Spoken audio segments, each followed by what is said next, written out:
سقراط بقراط قسم کی لڑکیاں مجھے ہمیشہ سے ہی زہر لگتی ہیں۔ بہت دقیق، فلسفیانہ، عالمانہ اور ادبی طرز گفتگو، اور وہ بھی کسی لڑکی کے منہ سے، میرے لیے بڑی ہی ناقابل برداشت قسم کی چیز ہے۔ اسی ناپسندیدگی کی وجہ سے مجھے صوبیہ محسن بھی بری لگا کرتی تھیں۔ پتہ نہیں یہ لڑکی خود کو سمجھتی کیا تھی، ارسطو کی جانشین یا پھر افلاطون کے خاندان کا کوئی فرد۔ عام لڑکیوں والی تو اس میں کوئی بات تھی ہی نہیں۔ نہ بننے سنورنے کا شوق، نہ جولری، نہ میک اپ۔ ہر وقت کتابوں، اخبارات اور جرائد میں منہ دیے پتہ نہیں کون سے الجھے ہوئے مسائل کا حل تلاش کیا کرتی تھی۔ اس کے لیے تفریح کی بہترین جگہ یا تو کوئی لائبریری تھی یا پھر کوئی بک فیئر، کوئی سیمینار، کوئی سائنسی نمائش۔ کتابوں سے اس کا اتنا عشق دیکھ کر مجھے اکثر اپنے بچپن کا ایک شعر یاد آ جایا کرتا تھا جو میرا جگری دوست فراز اکثر سنایا کرتا تھا۔ ہمیں دنیا سے کیا مطلب، مدرسہ ہے وطن اپنا، کتابوں میں دفن ہوں گے ورک ہوگا کفن اپنا۔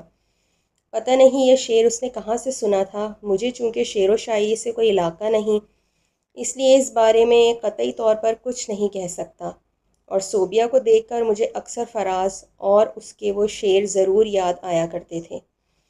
صوبیہ محسن جو میری سگی ماموزاد تھی، اسے سب پیار سے بیا کہا کرتے تھے، اور میں کسی پیار میں تو نہیں، البتہ سب کی تقلید میں اسے بیا ہی کہا کرتا تھا۔ یوں میری اس سے کوئی خاص انڈرسٹینڈنگ نہیں تھی۔ کزن ہونے کی حیثیت سے جو تھوڑی بہت بات چیت ہمارے درمیان ہوا کرتی تھی، اس میں بھی دوستی کا رنگ ہرگز شامل نہیں ہوتا تھا۔ بچپن میں مجھے اس کی بقراتی پن کا اتنا زیادہ اندازہ نہیں تھا۔ میرا سارا بچپن قطر میں گزرا تھا۔ میں ان بچوں میں سے ہوں جو منہ میں سونے چاندی کی کٹلری لے کر پیدا ہوتے ہیں۔ دولت کی ریل پیل تھی، روک ٹوک کرنے والا کوئی تھا نہیں، اسی لیے تھوڑا سا لاپرواہ اور حد درجہ ضدی ہو گیا تھا۔ میں 7 سال کا تھا جب ممی کا انتقال ہو گیا تھا۔ ممی کے انتقال کے کچھ عرصے بعد پاپا نے دوسری شادی کر لی تھی۔ سلمہ آنٹی جو میری سوتیلی ماں تھی، ان کے ساتھ میری کبھی بھی انڈرسٹینڈنگ نہ ہو سکی۔ یہ تو نہیں تھا کہ وہ مجھ پر سوتیلی ماں والی روایتی مظالم کرتی تھیں، اور نہ ہی میں اتنا سیدھا اور معصوم تھا کہ خاموشی سے ظلم برداشت کروں۔ مگر پھر بھی پاپا کی شادی کے بعد میں اپنے گھر اور پاپا سے تھوڑا دور سا ہو گیا تھا۔ ننیالی رشتہ داروں میں مجھے اپنے ماموں جان کا گھرانہ بہت پسند تھا۔ اس پسندیدگی کی سب سے بڑی وجہ میری سویٹ سی مامی تھی۔ اسکول کے دنوں میں 2-4 مرتبہ ان لوگوں کے ہاں چھٹیاں گزار کر جا چکا تھا، اور ہر بار مامی کا پرشفقت اور ممتا بھرا انداز مجھے دوبارہ ان لوگوں کے گھر آنے کی وجہ فراہم کیا کرتا تھا۔ بیا ماموں جان کی اکلوتی بیٹی تھی، تب میں تھوڑے بہت دنوں کے لیے مہمان کی حیثیت سے آیا کرتا تھا، اس لیے محترمہ کا افلاطون پن اتنا زیادہ میرے سامنے کھل کر نہیں آ سکا تھا۔ اس وقت اس کی کبھی کبھار کی عالمانہ گفتگو کو میں اتفاقیہ بات سمجھ کر برداشت کر لیا کرتا تھا، مگر جب سے میں پڑھنے کی وجہ سے کراچی آیا تھا اور ماموں جان ہی کے گھر ٹھہرا، تب سے اس کے عالم فاضل پن سے اچھی طرح واقف ہو گیا تھا۔ پاپا مجھے الیکٹریکل انجینئرنگ کرنے کے لیے اسٹیٹ بھیجنا چاہتے تھے، مگر میں نے وہاں کے مقابلے میں پاکستان جا کر پڑھنے کو ترجیح دی تھی۔ شاید میرے اندر کہیں ماں سے محرومی کا احساس بچپن سے ہی پروان چڑھ رہا تھا۔ سلمہ آنٹی کی اجنبی رویوں نے مجھے کبھی بھی ان کو ماں کی حیثیت دینے پر آمادہ نہیں کیا تھا۔ پاپا میرے اس فیصلے پر حیران تھے، مجھے خود بھی اپنے آپ پر تعجب تھا۔ شروع میں مجھے خود نہیں معلوم تھا کہ میں نے صرف اور صرف مامی کی وجہ سے کراچی جا کر پڑھنے کا فیصلہ کیا ہے۔ پاپا کو میں نے اطمینان دلا دیا تھا، بیچلرز ڈگری پاکستان سے لے لوں، پھر اس کے بعد جہاں سے آپ کہیں گے وہیں سے ماسٹرز کروں گا۔ میرے فیصلے کن انداز پر وہ مان گئے تھے، اور جو میں ماموں جان کے گھر آنے کے لیے بیتاب تھا تو کچھ غلط تو نہیں تھا۔ ماموں جان کے ساتھ میرا ظاہر ہے خونی رشتہ تھا، مگر مامی جس طرح مجھ پر ممتا نچھاور کرتیں، جس طرح میرا خیال رکھتیں، وہ سب مجھے بہت اچھا اور غیر معمولی سا لگا کرتا تھا۔ دولت سے محبت نہیں خرید سکتے۔ پاپا کے پاس دولت کا انبار تھے، مگر میرے لیے محبت نہ تھی، یا شاید محبت تو تھی، وہ اس کا اظہار کرنا ضروری نہیں سمجھتے تھے۔ میں نے این ای ڈی یونیورسٹی میں داخلہ لے لیا تھا۔ بیا کراچی یونیورسٹی سے انٹرنیشنل ریلیشنز میں آنرز کر رہی تھی۔ وہ مجھ سے 1 سال چھوٹی تھی، مگر ظاہر یوں کرتی گویا میری نانی دادی ہے۔ تمہارے امتحان سر پر ہیں اور تم دوستوں اور آؤٹنگز میں مصروف ہو، کچھ سیریس ہو جاؤ پڑھائی میں۔ روک ٹوک تو میں نے کبھی کسی کے برداشت نہیں کی تھی، اس چھٹانک بھر کی لڑکی کو تو میں لاتا کس گنتی میں تھا۔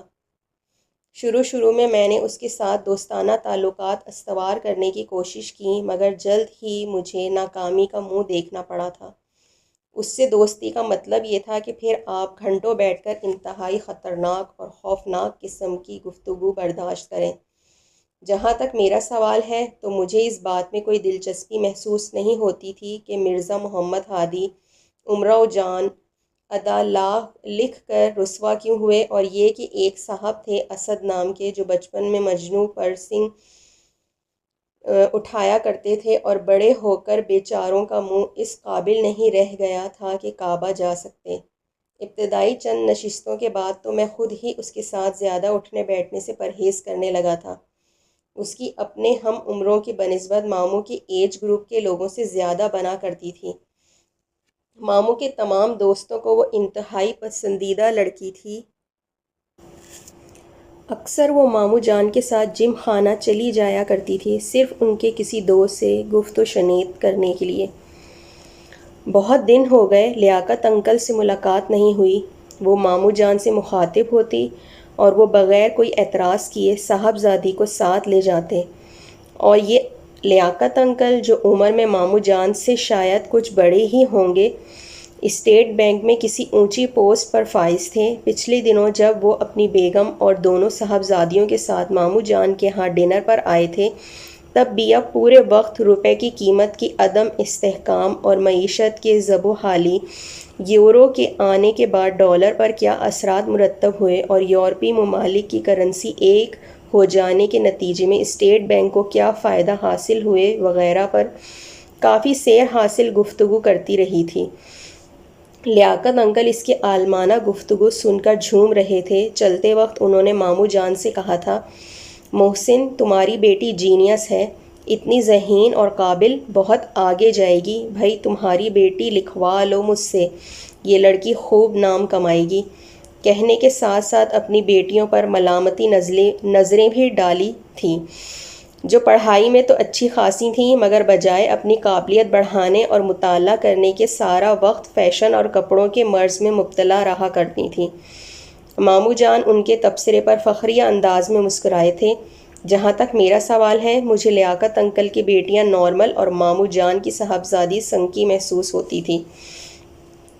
ماموں جان کا ہر دوست اور ہر ملاقاتی اس کی قابلیت کی یوں ہی گن گایا کرتا تھا، اور ان تعریفوں پر محترمہ خود کو کوئی توپ چیز سمجھنے لگی تھیں۔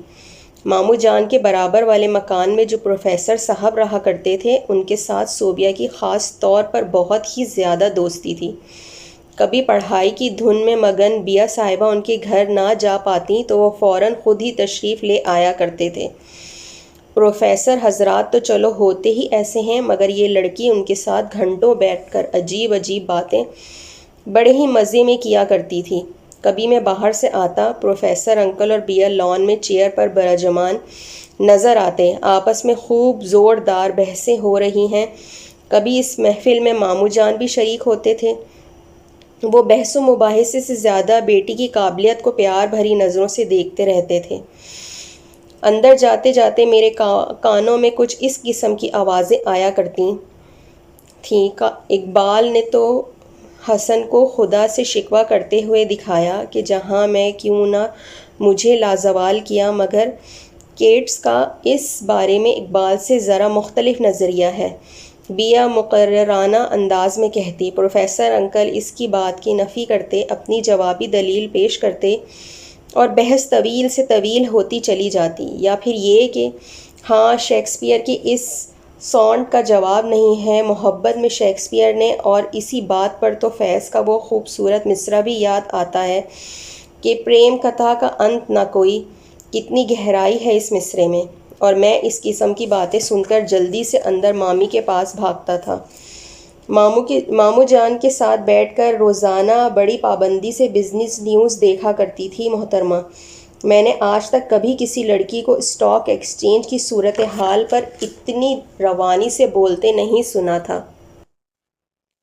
انڈیکس کتنے پوائنٹ بڑھا، حصص کے کاروبار میں مندی کا رجحان کیوں رہا، اور سرمائے کی مالیت کتنے کھرب اور کتنے ارب روپے پر پہنچی ہوئی ہے، وہ بڑی روانی سے اپنے والد محترم کی معلومات میں اضافہ کرنے کی کوشش کیا کرتی تھی۔ پچھلے دنوں مامی کے رشتے کے کوئی بھائی جو اندرون سندھ کہیں رہتے تھے اور زمینداری کے پیشے سے وابستہ تھے کہ کراچی آمد ہوئی تھی۔ ان کی اپنی کئی ایکڑ قابل کاشت اراضی تھی جس پر وہ گنے کی فصل اگایا کرتے تھے۔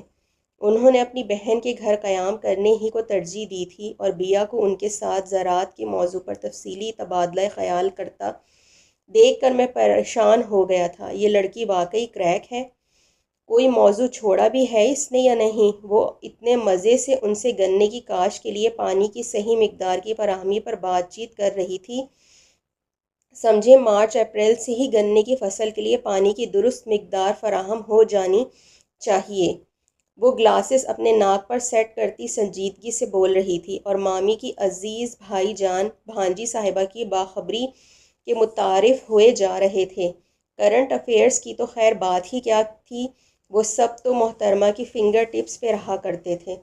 11 ستمبر کے بعد کے واقعات بیشتر اسلامی ممالک کے پرو امریکن پالیسی، چائنا، رشیا اور انڈیا کے چپکے امریکہ کے خلاف ایک نئے بلاک کی تشکیل، مسلمان ممالک کی عوام کا بتدریج امریکہ کے خلاف بڑھتا ہوا غم و غصہ اور نفرت، کیوبا کی قیدی، وال اسٹریٹ جرنل کا صحافی اور چرچ پر حملہ، ان سب کے پس پردہ اصل حقائق۔ دن بھر میں وہ جب تک 4-5 اخبارات اور جرائد کھنگال نہیں ڈالتی تھی اسے چین نہیں آتا تھا۔ جنگ اور ڈان سے شروع ہوتا یہ سلسلہ ٹائمز، واشنگٹن پوسٹ، خلیج Times, Newsweek, Guardian, Wall Street Journal وغیرہ وغیرہ تک دراز ہو جایا کرتا تھا۔ ماموں جان اپنی جینیس اور انٹلیکچوئل صاحبزادی پر بہت فخر کیا کرتے تھے، مگر مامی کو میں نے کبھی ان کی ان باتوں پر خوش ہوتے نہیں دیکھا تھا۔ اگرچہ انہوں نے کبھی اس بارے میں کوئی بات نہیں کی تھی، مگر مجھے پھر بھی اندازہ تھا کہ وہ ان باتوں پر چڑھتی ہیں۔ مجھے یہاں رہتے 3 سال ہو گئے تھے۔ 3rd ایئر کا امتحان دے کر میں فائنل ایئر میں آیا تھا۔ ان گزرے 3 برسوں میں میری مامی کے ساتھ بہت ہی اچھی دوستی ہو گئی تھی۔ بیٹی صاحبہ کے پاس تو غیر متعلقہ باتوں کے لیے زیادہ وقت نہیں ہوتا تھا، سو مامی اپنی ہر بات مجھ سے ہی شیئر کیا کرتی تھیں۔ پاپا اس تمام عرصے میں ایک بار مجھ سے ملنے کراچی آئے تھے، میں بھی 3 مرتبہ دوحہ ہو آیا تھا۔ فون وغیرہ پر تو پاپا اور دونوں بھائیوں کے ساتھ رابطہ رہا ہی کرتا تھا۔ بیا کا آنرز کا آخری سال تھا۔ ان ہی پرسکون دنوں میں مامی نے ایک روز اپنی محبت کا واسطہ دے کر ایک اتنی مشکل اور ناکام خواہش مجھ سے کر دی کہ میں سکتے کی کیفیت میں منہ پھاڑے کتنی ہی دیر ان کو تکتا رہا۔ میرا دل چاہ رہا تھا میں مامی سے کہوں کہ اس کے بجائے آپ مجھ سے یہ کہتیں، عباس اگر مجھ سے محبت ہے تو میری خاطر ماؤنٹ ایوریسٹ سر کر کے دکھاؤ، یا انٹارکٹیکا کے سرد ترین موسم میں تنہا 3-4 ماہ رہ کر دکھاؤ۔ میں یہ سب کر گزرتا، مگر جو بات انہوں نے مجھ سے التجائی انداز میں آنکھوں میں آنسو بھر کر منوائی تھی وہ تو دنیا کی ناممکن ترین بات تھی۔ فوری طور پر تو میں مامی کے آنسوں اور التجاؤں کے زیر اثر آ گیا تھا اور 1000 کوشش کے باوجود انہیں منع نہیں کر پایا تھا، مگر جب بعد میں جذبات کا طوفان تھم جانے پر غور کیا کہ مامی کی محبت میں نے کتنے مشکل کام کی ذمہ داری قبول کر لی ہے تو میرے ہوش ٹھکانے آ گئے تھے۔ ان کی وہ سقراط کی نانی ٹائپ بیٹی اس وقت بھی ٹی وی پر نیشنل جیوگرافک چینل پر کینگروز سے متعلق ڈاکومنٹری دیکھنے میں مگن تھی، جس وقت وہ آہستہ آواز میں مجھ سے التجائیں کر رہی تھیں۔ ایک ہی بیٹی ہے میری، ایسے کون پسند کرے گا اسے؟ تمہارے ماموں جان کو تو کسی بات کا ہوش ہی نہیں ہے، لاڈ پیار میں بیٹی کا ستیہ ناش کر دیا۔ دنیا میں کتنے لوگ ہیں جن کی ایک ہی اولاد ہوتی ہے مگر ان کی مناسب پرورش کرتے ہیں، اس کی ان باتوں پر شروع ہی سے انہوں نے ضرورت سے زیادہ تعریفیں کر کر کے اسے بالکل ہی خپتی بنا دیا ہے۔ دیکھو ذرا، اپنی عمر کے لوگوں میں اٹھتی بیٹھتی ہی نہیں ہے۔ تم کچھ ایسا نہیں کر سکتے عباس کہ میری بیٹی نارمل ہو جائے، نارمل لڑکیوں کی طرح بیہیو کرنے لگے؟ مجھے تو اب اس کی شادی سے متعلق سوچ سوچ کر ہول اٹھنے شروع ہو گئے ہیں۔ خاندان میں کسی ایک نے بھی کبھی اشارتاً بھی بیا کے لیے پسندیدگی کا اظہار نہیں کیا، اور خاندان والے بھی اپنے رویے پر حق بجانب ہیں۔ ایسے عالمہ قسم کی لڑکیاں کس کو پسند آئیں گی؟ بیا ان تمام باتوں سے اکثر لاتعلق کینگروز کا لائف سٹائل، ان کی غذا اور نشو و نما کے بارے میں معلومات حاصل کرنے میں مصروف تھی۔ آج کل وہ کتابیں بھی شکاریات ہی کے موضوع پر پڑھ رہی تھی۔ مامی نے اس روز پہلی مرتبہ مجھ سے بیا کے بارے میں تفصیلی بات کی تھی۔ وہ اس کی حرکتوں پر سخت شوقی اور نالاں تھیں، اس کے مستقبل کی طرف سے بے حد فکر مند تھیں۔ دراصل پچھلے دنوں ان کی بڑی بہن جو اٹلی میں رہا کرتی تھی، اپنے لائق فائق اور ہینڈسم بیٹے کے لیے خاندان میں سے کسی لڑکی کا انتخاب کرنے پاکستان آئی تھیں۔ ان کی آمد کی وجہ سمجھتے ہوئے سارا خاندان ہی ان کے استقبال کے لیے نہایت پرجوش تھا۔ مامی اور ان کی بہن میں بہت محبت تھی، اور اکثر فون وغیرہ پر بات ہونے پر مامی نے ان کے انداز میں یہ بات محسوس کی تھی کہ وہ بیا میں انٹرسٹڈ وہ بیچاری یوں ہو گئی تھی کہ انہوں نے بچپن کے بعد سے بھانجی کو دیکھا ہی نہیں تھا۔ بس خود فرض کر لیا تھا کہ میری بہن کی بیٹی ہے تو ہو بہو اسی جیسی ہوگی۔ مامی نے ان کے آنے سے پہلے بیا کو کافی کچھ سمجھایا تھا۔ اس نے ان کی نصیحتوں پر تو کیا عمل کرنا تھا، ہاں اپنی زبان اور بیان کے کرشمے خوب دکھائے تھے۔ خالہ جان سے پہلی ہی ملاقات میں اس نے مامی کے ارمانوں پر اوس ڈال دی تھی۔ میں نے ان تمام ملاقاتوں میں موجود نہیں رہا تھا، مگر مامی نے مجھے تفصیل سے ساری باتیں بتائی تھیں۔ بجائے خالہ جان کو اپنے سگھڑاپے، رکھ رکھاؤ اور ان کے ہونہار فرزند کو اپنی خوبصورتی اور ڈریسنگ سے متاثر کرنے کہ وہ ان سے اٹلی کی تاریخ، وہاں کے لوگ اور وہاں کے طرز زندگی پر گفتگو کرتی رہی تھی۔ خالہ جان بھانجی کے منہ سے اتنی روانی سے انٹلیکچول گفتگو سن کر انگشت بدنندہ بیٹھی تھیں۔ سارے یورپ میں آپ کو اتنے ماہر چور اور جیب کترے نہیں ملیں گے جتنے اٹلی اور نیپلس تو خیر مافیا کے سلسلے میں مشہور ہے ہی۔ وہ کزن صاحب سے سنجیدگی سے کہتی، پھر کچھ دیر بعد اپنے خالو سے جو سوئے اتفاق کنسٹرکشن کے بزنس سے وابستہ تھے، ان سے وہاں کے آرکیٹیکچر پر باتیں شروع کر دیتی۔ ٹاور آف پیسا کون نہیں جانتا؟ پیسا صرف اس لیے تو مشہور نہیں کہ وہاں گلیلو پیدا ہوا تھا۔ وہاں کی مشہور ٹاور وہ کیوں ٹیڑھا ہو گیا، اس بارے میں تو آج تک انجینئرز اور آرکیٹیکٹس بحث و مباحثہ کرتے ہیں۔ پھر روئے سخن خالہ جان کی طرف ہو جاتا۔ اٹالین پزا اور پاستا اب پاکستان میں بھی بہت مقبول ہیں۔ زیتون تو خوب وافر پیدا ہوتی ہے اٹلی میں، اور روایتی اٹالین دعوتیں کتنے مزے کی ہوتی ہیں۔ مہمانوں کے سامنے ایک دم سے ساری میز نہیں سجا دیتے ہماری طرح، بلکہ ایک ایک کر کے ڈشز کی رونمائی ہوتی ہے۔ اکثر مہمان بیچارے اس لالچ میں کہ کیا پتہ اگلی ڈش اس والی ڈش سے زیادہ مزیدار ہو، پہلے کو ذرا سا چکھنے پر ہی اکتفا کرتے ہیں۔ بعد میں پتہ چلتا ہے کہ پہلی ڈش عمدہ تھی، بعد والی تو یوں ہی سی ہے۔ کتنا پرتجسس قسم کا ہوتا ہے ان لوگوں کا ڈنر۔ وہ مامی کی تنبیہی نظروں سے بے نیاز مسلسل گل افشانی کرتی رہی۔ آپ کیا کبھی اٹلی گئی ہیں؟ آخر کار کزن صاحب نے مجبور ہو کر پوچھ ہی لیا تھا۔ نہیں، میں کبھی اٹلی نہیں گئی، ہاں اسپین گئی تھی ایک مرتبہ ماما اور ڈیڈی کے ساتھ۔ برابر برابر تو ہیں دونوں ملک۔ اٹالین اور اسپینش زبانوں میں کچھ خاص فرق بھی نہیں ہے۔ جسے اسپینش آتی ہے وہ اٹالین بہت جلدی سیکھ سکتا ہے، بالکل اسی طرح جیسے جاپانی اور کورین زبانیں۔ وہ فصاحت اور بلاغت کے دریا بہا رہی تھی۔ مامی کے خدشات جو 100% سچ ثابت ہوئے تھے، خالہ جان نے بہن سے اوپری دل سے بھی بھانجی کے لیے بات نہیں کی تھی، بلکہ اپنے بھائی کی بیٹی کو پسند کر کے جھٹ منگنی اور پٹ بیاہ کا انتظام کروایا تھا، اور اسی واقعے نے مامی کو حالات کی سنگینی کا احساس دلایا تھا۔ میری کوششوں سے اگر اس کے لیے کوئی رشتہ آ بھی گیا تو یہ ہر بار اسی طرح کی حرکتیں کیا کرے گی۔ وہ میرے سامنے بیٹھی زاروں قطار رو رہی تھیں۔ کاش میں مامی سے اتنی محبت نہ کرتا ہوتا، کم از کم ان کو منع تو کر دیتا۔ وہ لڑکی جو مجھ سے 2 سیکنڈ کے لیے بھی برداشت نہیں ہوتی تھی، اسے میں سدھاروں، اور اسے سدھار لینا کیا اتنا آسان کام تھا؟ یوں میں کوئی زاہد خشک نہیں، ایسے میں اگر میری کزن صاحبہ کچھ ڈھنگ کی مخلوق ہوتی تو میں مامی کے کہنے پر اس بگڑی ہوئی لڑکی کو سدھارنے میں بڑی خوشی محسوس کرتا، مگر وہ چلتا پھرتا انسائکلوپیڈیا، اسے برداشت کرنا تو جوئے شیر لانے کے مترادف ہے۔ چلو کسی ایک آدھ موضوع میں اسے دلچسپی ہوتی تو میں دل پر بھاری پتھر رکھ کر اسے سننا گوارا کر لیتا، مگر یہاں تو دنیا زمانے کا کوئی موضوع ایسا نہیں تھا جس میں آنسا نے ڈاکٹریٹ کیے ہوئے نہیں تھی۔ میں ڈائننگ ٹیبل پر بیٹھا خوشی خوشی مامی کے ہاتھوں کے پکے مزیدار لنچ سے لطف اندوز ہو رہا تھا۔ کھانے پینے کا میں شوقین ہوں، اور مامی میرے اس شوق کی تسکین کا اکثر ہی خاصا معقول انتظام کرتی ہیں۔ مزہ آ گیا مامی، یہ چھولوں کا پلاؤ اور پالک پنیر، سچ کتنے دنوں سے میرا یہ دونوں چیزیں کھانے کا دل چاہ رہا تھا۔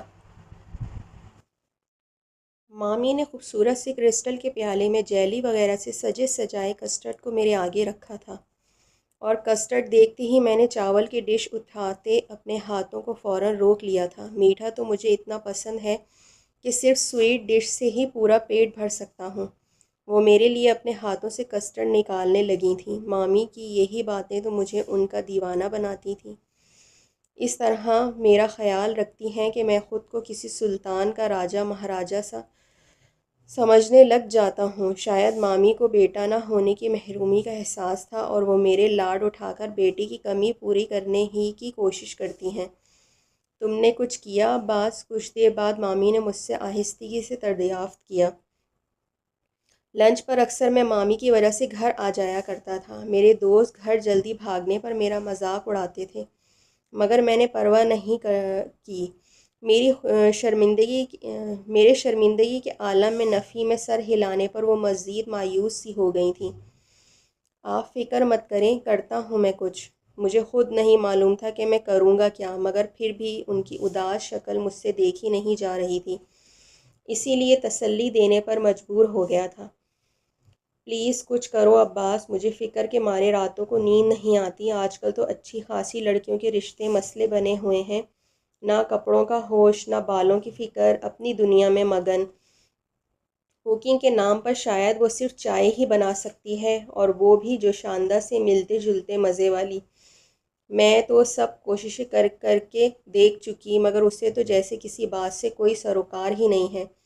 کل میں نے کسی بات پر جل کر کہہ دیا کہ ان حرکتوں پر کون بہانے آئے گا تمہیں، تو جھٹ سے جواب میں بولی، نہ آئے، یہ مرد ذات اس قابل بھی نہیں کہ اس پر سوچا جائے۔ عورتوں کو اپنا محکوم بنا کر خوش ہوتے ہیں یہ مرد، میں تو کبھی کسی کی حاکمیت برداشت نہ کروں۔ کہتے وقت یہ ہوش بھی نہیں تھا کہ ابا جان بھی وہیں تشریف فرما ہیں، اور ان کی سنو بجائے اسے کچھ سرگنش کرتے سمجھاتے خاموشی سے بیٹھے مسکراتے رہے۔ وہ بہت شکستہ لہجے میں بول رہی تھیں، اچھا خاصا مزیدار کسٹرڈ بھی مجھے انتہائی بد ذائقہ اور کڑوا محسوس ہونے لگا تھا۔ اچھا مامی، آپ کی خاطر میں یہ کڑوا گھونٹ پینے پر آمادہ ہوں، میں نے دل ہی دل میں انہیں مخاطب کیا تھا۔ شام میں وہ افلاطون کی نانی اپنے وزن سے بھی کئی گنا وزنی کتاب ہاتھ میں لیے لان میں بیٹھی تھی۔ کیا کر رہی ہے بیا؟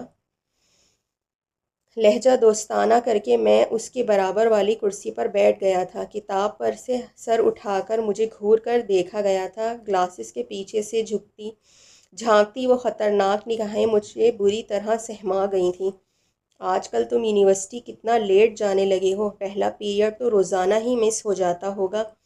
یہ کھیل کود اور تفریحات کام نہیں آئیں گی زندگی میں۔ جو لوگ اپنے آج کی قدر نہیں کرتے، ان کا آنے والا کل ان کی قدر نہیں کرتا۔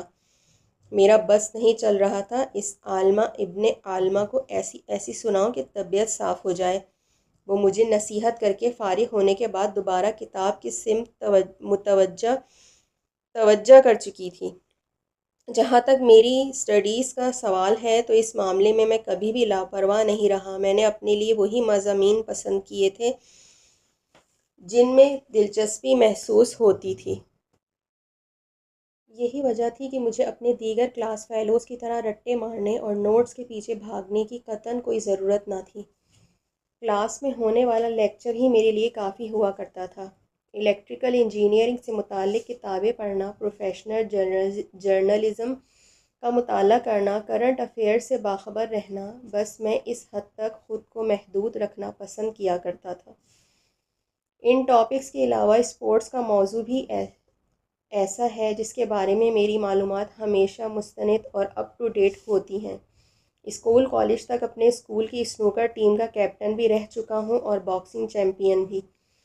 اب بھی پابندی سے اسکواش اور ٹیبل ٹینس کھیلنا پسند کرتا ہوں۔ پابندی سے اس لیے کیونکہ مجھے اپنی فٹنس بہت عزیز ہے، مگر یہ میرے ماموں جان کی اکلوتی صاحبزادی پتہ نہیں خود کو میری نانی دادی سمجھنے پر کیوں تلی بیٹھی رہتی تھی۔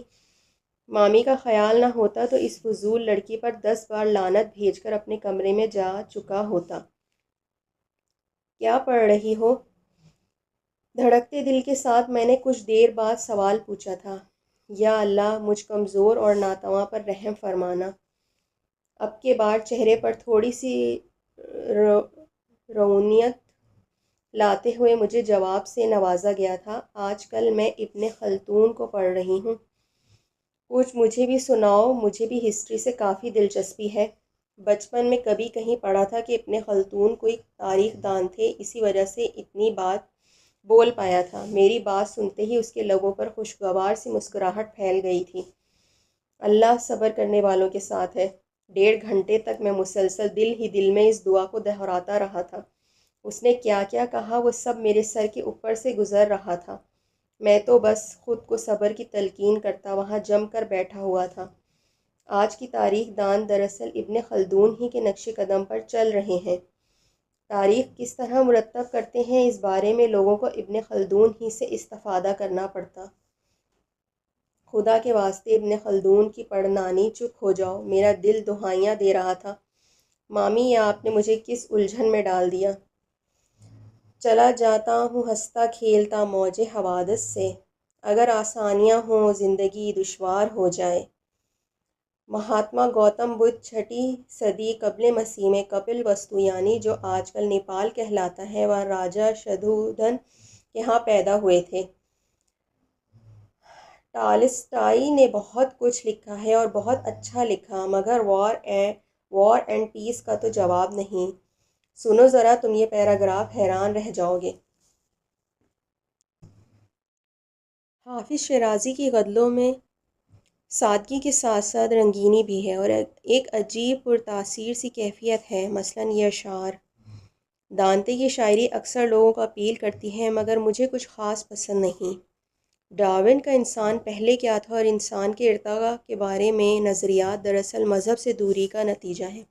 بحیثیت مسلمان ہمیں اس پر سوچنے کی کیا ضرورت ہے کہ انسان نے اپنے موجودہ شکل کیسے حاصل کی؟ سکندر اعظم جس نے دنیا کے بے شمار ملک فتح کیے، جب اس دنیا سے رخصت ہوا تو اس کی کھلی مٹھی یہ بتا رہی تھی کہ وہ دنیا سے خالی ہاتھ جا رہا ہے۔ قبلائی خان چنگیز خان کا پوتا تھا۔ اس کی سلطنت میں جاپان، چین، برما، مشرقی افریقہ اور جنوبی ہند وغیرہ شامل تھے۔ کیا بات تھی ایسی کنفیوشس میں جو چین میں آج بھی لاکھوں لوگ اس کے بنائے ہوئے اصولوں کو مذہب کے طور پر مانتے ہیں۔ مونا لیزا بنانے میں لیونارڈو ڈا ونچی کو 4 سال لگے تھے۔ سوچو ذرا وہ اپنے فن سے کتنا سچا عشق کرتا تھا جو 4 سال لگا کر وہ شہرۂ آفاق تصویر بنائی۔ اس زمانے میں جب مشرقی ممالک مغربی ممالک کے بارے میں اور مغربی ممالک مشرقی ممالک کے بارے میں کچھ نہیں جانتے تھے، اس قدیم دور میں مارکو پولو کے سرنامہ نے یورپ والوں کو ایشیائی ممالک سے متعلق درست معلومات فراہم کی تھیں۔ ہم نیوٹن کا بڑا مذاق اڑاتے ہیں کہ اچھا بھلا بیٹھے بیٹھے اس نے سیب کو درختوں پر سے زمین پر گرتے دیکھ کر یہ کیوں سوچا کہ سیب زمین پر ہی کیوں گرا؟ خاموشی سے گرا ہوا سیب اٹھاتا اور کھانا شروع ہو جاتا۔ یہی تو ہم جیسے سطحی سوچ رکھنے والے اور نیوٹن میں فرق ہے۔ ہم نے تو محاورے تک اسی قسم کے بنا لیے ہیں کہ آم کھاؤ پیڑ مت گنو وغیرہ۔ جینیس لوگ ایسے ہی ہوتے ہیں، وہ بات کی تہہ تک پہنچنا چاہتے ہیں۔ کیا آپ تصور کر سکتے ہیں کہ گزشتہ کئی دنوں سے مسلسل اسی قسم کی طویل گفتگو سنتے سنتے میرا کیا حال ہوا ہوگا جب تک اس کے پاس بیٹھا رہتا، مسلسل خود کو صبر کی تلقین کرتا رہتا۔ میری کایا پلٹ پر وہ ایک دو روز تو حیران ہوئی، پھر اپنی حیرانی پس پش ڈال کر اپنے کپ کپ کے جمع کیے ہوئے علم کے گوہر آبداد میرے اوپر لٹانے شروع کر دیے تھے۔ غالباً اسے صرف اور صرف ایک سامع کی ضرورت تھی، کوئی بھی ہو بس جو سن سکتا ہو۔ پتہ نہیں میرے دماغ میں بھیجا نام کی کوئی چیز بچی تھی یا نہیں۔ بہرحال یہ تھا کہ آج کل مامی مجھے روزانہ بڑی پابندی سے نہار منہ 4-5 مغز کھلایا کرتی تھیں۔ رات کو سونے سے پہلے بھی دودھ میں شہد اور بادام ڈال کر میرے لیے لاتی تھیں۔ وہ تھوڑی شرمندہ نظر آ رہی تھیں، انہیں پتہ تھا ان کی محبت میں کس کڑے امتحان سے گزر رہا ہوں۔